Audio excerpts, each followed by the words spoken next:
2020년 3월 27일 금요일 사순절 27번째 날 구약 성경 통독과 회개와 회복을 위한 금식 기도의 시간을 함께 갖겠습니다.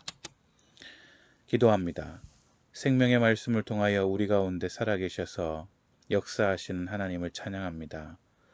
오늘 우리에게 허락하시는 하나님의 말씀을 믿음으로 마음속에 받아들입니다. 하나님의 말씀에 나의 마음과 생각이 잠기게 하시고 말씀대로 생각하고 말씀대로 말하며 말씀대로 행동하게 하시어 사순절 기간 한 걸음 더 주님 닮게 하옵소서. 예수님의 이름으로 기도 올리옵나이다. 아멘. 우리 하나님의 평화가 사랑하는 성도님들의 가정 위에 함께 하시기를 축복합니다.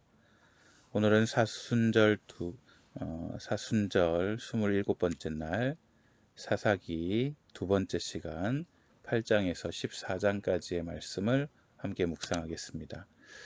8장은 7장부터 이어온 기드온의 결과로 다스리는 역사가 나타납니다.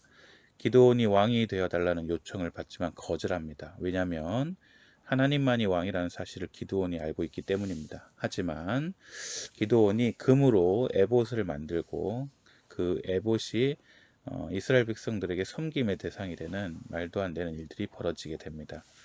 9장에서는 아비멜렉이 일하는 사역하는 일들이 나타납니다. 아비멜렉은 기드온이 첩을 통해 얻은 아들인데 그가 하나님의 허락과 백성의 동의 없이 스스로 왕이 되려고 기드온에게서부터 난 아이들 이복 동생 70명을 죽이는 일들을 하게 되는 내용이 9장에 나타납니다.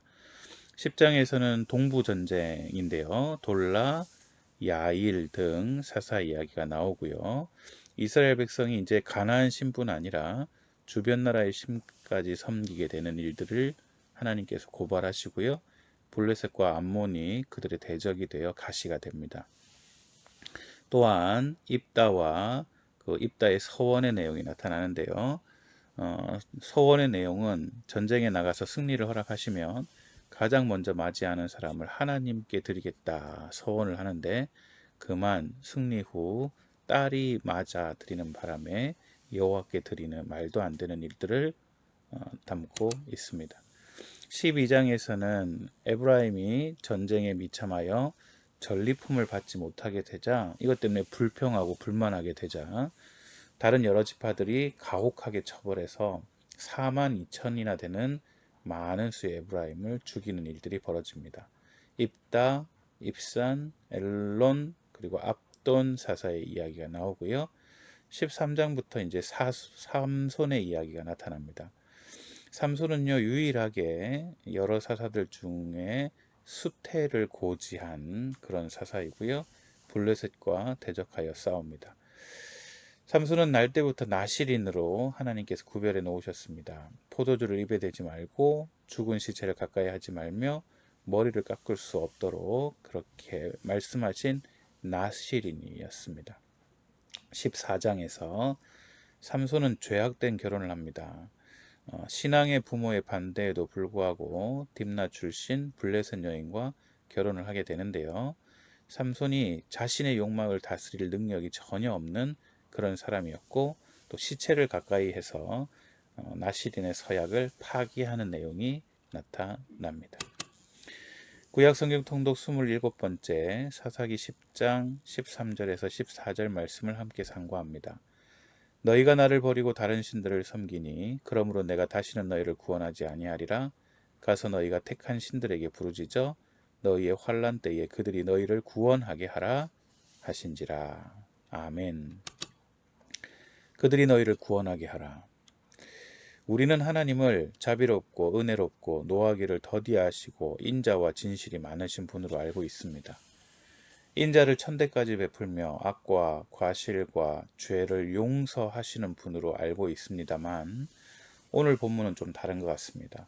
이방민족의 억압 가운데 고통받던 이스라엘이 급기야 하나님께 부르짖습니다. 그런데 하나님은 고통을 호소하며 구원을 바라는 이스라엘 백성에게 아주 모질게 답하십니다. 가서 너희가 택한 신들에게나 부르짖어라. 그들이 너희를 구원하게 하라. 이스라엘의 부르짖음을 외면하시는 하나님의 반응이 아주 충격적입니다. 우리가 도대체 알아야 될 것은 무엇일까요?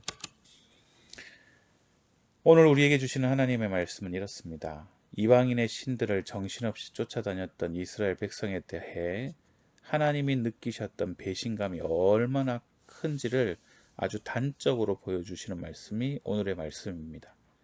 얼마나 마음이 쓰리셨으며 이스라엘 백성에게 이렇게 모진 말씀을 하시며 부르짖음을 거절하셨을까요? 하나님의 용서와 구원은 회개라는 동전을 넣으면 무조건 얻을 수 있는 그런 자판기 같은 게 아닙니다. 죄를 마음껏 짓고 주일날 와서 회개만 하면 무조건 용서해 주시는 하나님이 아니시라는 거죠. 하나님이 회개를 받지 않는 것은 자비롭고 은혜로우신 그분의 성품이 변했기 때문이 아닙니다. 오히려 이스라엘의 죄악이 얼마나 심각한지를 지금 강조하고 있습니다. 물론 결국 용서하셨습니다. 그러나 그것은 그들의 악을 허용하시는 것이 아니라 하나님의 주권적인 은혜로 그들의 죄를 용서하시는 것입니다. 사랑하는 여러분, 기억하십시오. 하나님은 무감각한 분이 아닙니다. 마치 기계 같은 분이 아닙니다. 적당히 죄짓고 적당히 용서받는 그 아주 기계적인 분이 아니라는 거죠. 전능하신 창조주로서 온 우주를 통치하시는 분이시지만 또한 우리의 죄 때문에 마음의 상처를 입으시는 분이 하나님이시라는 사실이에요. 우리가 잘못하면 그저 그러려니 하다가 용서해 주시는 분이 아니라 우리의 죄, 우리의 어리석음 때문에 하나님은 너무나 마음 아파하시는 분이심을 깨달으시고 오늘 하나님의 마음을 기쁘게 해드리는 믿음의 자리에 서 계시기를 축복합니다. 함께 기도합시다. 오늘 우리의 인생의 주인 되시는 하나님을 찬양합니다. 언제까지나 은혜를 베푸시는 기계적인 분으로 오해하는 저희들을 용서해 주시고 나를 죄에 인해 또 우리의 마음에 고통을 느끼시는 하나님을 기억하게 해달라고 오늘 나와 우리 가족이 하나님 앞에 정결함을 선택하는 삶을 살게 해달라고 위해서 기도해 주십시오. 한국교회와 우리 교회가 하나님의 마음을 시원하게 해드리는 축복의 통로 되게 해달라고 우리 주님 닮아 세상을 사랑으로 섬기게 하시고 믿지 않는 이들에게 은혜를 나눠줄 수 있는 넓고 넓은 품을 허락해달라고 평안을 전하는 교회 되게 해달라고 위해서 기도해 주시고 코로나19 위기 상황 가운데 헌신하고 수고하는 의료진들과 공직자들을 붙잡아 주시고 저들의 수고로 온 백성들이 위로받고 치유받게 해달라고 사순절 기간 회개와 회복으로 가득 차게 하옵시고 주님께서 부활하신 날 온 나라 백성들이 코로나로부터 해방되어 기쁨으로 예배하게 해달라고 위해서 기도해 주시기를 바랍니다.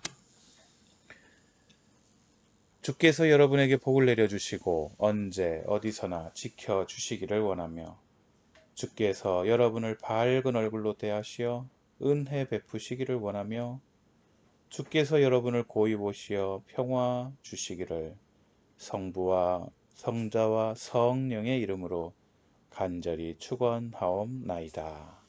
아멘. 내가 내게 명령한 것이 아니냐. 강하고 담대하라. 두려워하지 말며 놀라지 말라.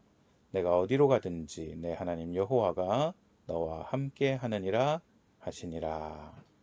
아멘. 오늘도 우리 주님과 함께 걸어가는 복된 하루 되시기를 축복합니다. 감사합니다.